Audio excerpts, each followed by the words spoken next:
అందరికీ నమస్తే. భారత్ మాతాకి జై. జై శ్రీరామ్. ఈరోజు ఒక వెధవ ఎక్కడో కూర్చొని భారతీయులందరినీ చాలా నీచంగా మాట్లాడుతున్నాడు. ఆ వెధవ పైన ఈరోజు ఉదయం నుంచి కష్టపడి ఇన్ని పేపర్లతో కంప్లైంట్ ఇచ్చి ఈరోజు ఇదిగోండి ఎక్నాలజ్మెంట్ తెచ్చుకున్నాను. రేపు ఉదయాన్నే ఎఫ్ఐఆర్ కూడా వస్తుంది. వాడికి బుద్ధి రావాలంటే మనందరం చేయాల్సిన పని ఏంటో తెలుసా? వాడిని సబ్స్క్రైబ్ చేసిన వాళ్ళందరూ కూడా వాడి సబ్స్క్రైబ్ చేసిన వాళ్ళందరూ కూడా మరొక్కసారి ఆలోచించుకోండి. మీరు ఇచ్చిన ప్రతి సబ్స్క్రైబ్ చేసిన ఒక్కొక్క బటన్ ఏదైతే ఒత్తారో ఒక్కొక్క లైక్ వాడికి డబ్బులు తెచ్చిపెడుతుంది. ఆ డబ్బులు మదంతో ఈరోజు భారతీయులందరినీ నీచంగా మాట్లాడుతున్నాడు. భారతదేశాన్ని తప్పు పడుతున్నాడు. వెధవ కాబట్టి అలా మాట్లాడుతున్నాడు. ఒక శివాజీ గారిని చంపాలని మాట్లాడుతున్నాడు, రెచ్చగొడుతున్నాడు. హిందూ ముస్లిం గొడవలు రెచ్చగొడుతున్నాడు. అంతేకాకుండా గోమాతని అలాగే మేకల్ని కుక్కల్ని కూడా భారతీయులు రేప్ చేశారంటున్నారు. అందులోని హిందువులే చేశారని చెప్తున్నాడు. ఇంత నీచంగా మాట్లాడుతున్న వాడికి రూపాయి ఇస్తున్నారు. 2.5 మిలియన్ సబ్స్క్రైబర్సా? 2.5 మిలియన్ సబ్స్క్రైబర్సా వాడికి? అంతమంది సబ్స్క్రైబర్స్ ఇచ్చింది కూడా మనమే. ప్రతి రూపాయి కూడా వాడికి వస్తుంది భారతదేశం నుంచి. మళ్ళీ అదే భారతదేశం నుంచి తెలుగు వాళ్ళ నుంచి వస్తుంది. వేరే భాష మాట్లాడట్లేదు వాడు. తెలుగు వాళ్ళందరూ కలిసి వాడికి అంత డబ్బులు ఇచ్చి అంతంత చేసి వాడు తిట్టించుకుంటాం మనం. తిరిగి వాడు బూతులు మాట్లాడి 14 ఏళ్ళ అమ్మాయిని 1000 రూపాయలు ఇచ్చి అనుభవించానని చెప్తే మైనర్లందరూ ఏమైపోతున్నారు ఈరోజు? మైనర్ పిల్లలందరూ చెడిపోరా? వాడు మాట్లాడే బూతులు వింటుంటే ఒళ్ళు కంపరం ఎత్తుతుంది. మన సీతామాతని ద్రౌపది మాతని రేపులు అయ్యాయని చెప్పి మాట్లాడుతున్నాడు. వీడేమో చూశాడా వెధవ?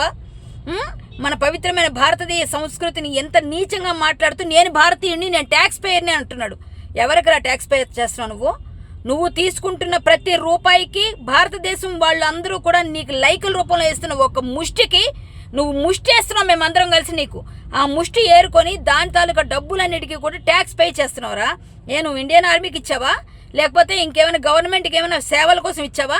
అంబులెన్సులు తీసుకొచ్చావా? లేకపోతే హాస్పిటల్స్ కట్టించావా? వాటర్ ట్యాంకులు కట్టించావా? ఎదవా తిరిగి మాట్లాడుతున్నావు అటు నుంచి ఇటు. మళ్ళీ భారతీయులందరినీ కూడా నువ్వు ఈరోజు సీతామాతను అనేటి వాడివిరా? మా భారతీయులందరికీ కూడా సంస్కృతి సంప్రదాయాల గురించి నేర్పిస్తావరా నువ్వు? చీరలు ఎలా కట్టుకోవాలి, ఎలా ఉండాలని చెప్తావరా నువ్వు? నువ్వు మనిషివేనరా? అన్నం తింటున్నావు, గడ్డి తింటున్నావురా నోటికి. ఈరోజు వాడిపైన కేసు పెట్టానండి. పంజాగుట్ట స్టేషన్లో ఎఫ్ఐఆర్ కూడా నమోదవుతుంది. రేపు ఉదయాన్నే ఎఫ్ఐఆర్తో నేను బయటకు మళ్ళీ వచ్చి ఒక వీడియో చేస్తాను. ఇలాంటి వెధవ పైన ప్రతి ఊర్లో కేసులు పెట్టండి. ప్రతి దగ్గర కూడా వీడి ఇండియాకి రావాలి. వీడిని మామూలుగా ఉండకూడదు. వీడికి పనిష్మెంట్. ఇండియాకి రావా? నువ్వు ఎక్కడి నుంచి వెళ్ళావురా? నువ్వేమైనా ఆకాశం నుంచి ఊడిపడ్డావా? భారతదేశం అంటే నా మాతృభూమి అని చదువుకోలేదురా? నీ మాతృభూమి గురించి ఇలా మాట్లాడతావురా? కనీసం సిగ్గులేని వెధవా?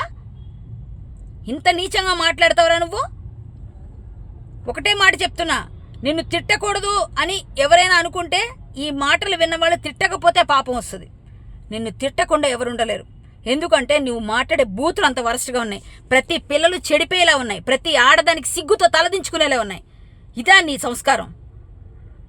ఒకటే మాట చెప్తున్నా, మార్చుకో పద్ధతి. ఇండియాకి రాకుండా అయితే నువ్వు కష్టం. ఖచ్చితంగా రప్పిస్తారు. పోలీసు శాఖ నీ పైన బాగానే గట్టి నిఘానే వేశారు. నువ్వు ఖచ్చితంగా ఇండియాకి వస్తావు. ఇండియా గురించి ఏమేమి మాటలు చెప్పావో, ఏమేమి అన్నావో నువ్వన్నీ కూడా గుర్తుపెట్టుకో. కర్మ ఖచ్చితంగా నీకు రిటర్న్ అవుతుంది. ఇది గుర్తుపెట్టుకో. జై శ్రీరామ్. భారత్ మాతాకి జై.